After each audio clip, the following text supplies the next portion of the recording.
My father, a policeman, was on a bus passing the Crystal Palace when he saw flames coming from the building. He stopped the bus and called the fire brigade.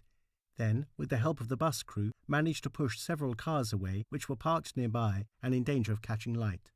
He smashed the windscreens of the cars with his truncheon. The truncheon eventually broke, to enable them to be steered to safety. June Harvey, local resident. While we were rehearsing, a young girl of about 20 came in and said a slight fire had started at the West End, but that there was nothing to worry about. She went away and we went on rehearsing. After I had been playing a little while, I suddenly remembered that our cars were there, and they might, however small the fire, be in the way of the fire engines. I grabbed my instrument, put on my coat, and started to go out. I opened the door into the main Crystal Palace and shut it again very quickly, because the smoke was very, very bad, and the glass was coming down like red-hot treacle. One of the most eerie things was that I heard the most ghastly groans, rather like a giant in very great pain. It was only later I learned that the noise must have come from the organ. I suppose the heat made the bellows contract and expand, and it was like a huge human in terrible pain. It was really rather horrid.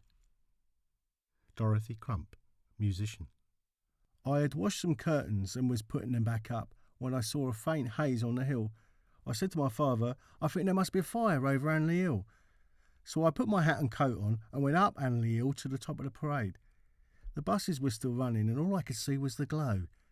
I went along to the front of the palace and I could see it was burning inside and there wasn't a fire engine in sight. There were two people walking along to see where the glow was coming from, and while I stood there, I suddenly saw the flames begin to creep up the front of the palace. The orchestra all came dashing out with their instruments and their clothes under their arms.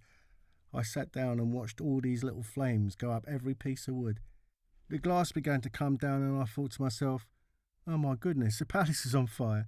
And while I stood there, 5 fire engines came up. Mr. White, Tulse Hill resident. The first I saw was that the ladies' restroom at the rear of the general offices was ablaze. That would be at about 20 minutes to 8. By that time, the north end of the restroom was well alight. With Staff Fireman Clark, we got a hose to bear on it, but realising it was too big a fire for us, I rang the telephone exchange at about 7:50 and asked the girl to call the fire brigade. Then Clark and I continued to play water on the fire until we were forced to leave by the galleries falling. I've got no idea what caused it. William Ferguson, fireman. My mother and I were alone in our house at Highbury Avenue, Thornton Heath.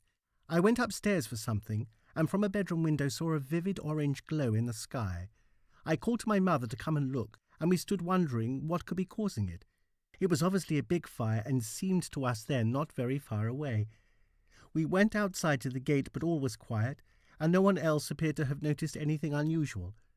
Then a boy cyclist came pedalling round the corner and shouted to us, "The Crystal Palace is on fire," and off he went. For a moment we were stunned. We couldn't believe it, but then we realised the glow was coming from that direction, and if it were the palace, standing as it did on high ground, that would account for the spread of the flame being so clearly visible to us. Mrs. E.M.J. Malone, Croydon resident.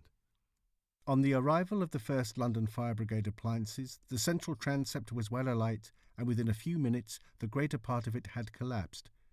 With no dividing walls to resist it, and fanned by a strong northwest wind, the fire spread rapidly.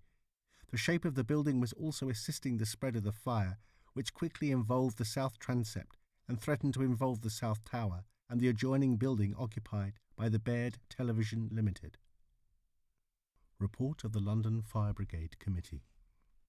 The crowd, the intense activity of the firefighters and police, the roar of the fire, the billowing smoke, and the eerie light over the scene made a vivid and unforgettable impression on me.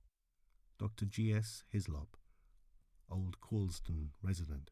The crowd, not realising the danger and thrilled by the spectacle, proved difficult to push back. Only after the spectators had retreated could hydrants be located and turntables and water pumps put into operation.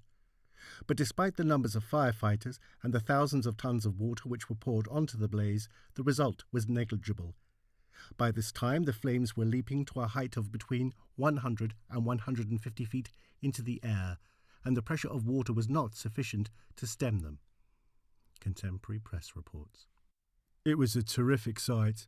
flames shooting into the sky, and so much molten glass that it looked like a waterfall. We soon realised we would never be able to beat it and had to concentrate on making sure that it did not spread. William Southby, Penge Fire Brigade. I was 13 years of age and was asleep in a little room at the top of the house when I was awakened by lots of noise, people shouting and bells ringing. We lived in a road that was quite close to the main entrance of the park, and I wrapped up warm and went outside with my parents. Hot molten glass and metal were flowing down the road, and the adults formed a human chain and passed buckets of water from hand to hand in an effort to stem the flow of hot glass. Mrs. Ford, Forest Hill resident. The chaos and hysterical excitement of the crowd was in the end superseded by a tremendous sense of sadness and shock that such a wonderful centre for sports, the arts, relaxation and pleasure should have burned down. David Goodchild, local resident. Everyone was crying. It didn't matter who it was. It meant so much to everyone. We couldn't believe that it was just never going to be there anymore. Mrs. Robinson, South Norwood resident.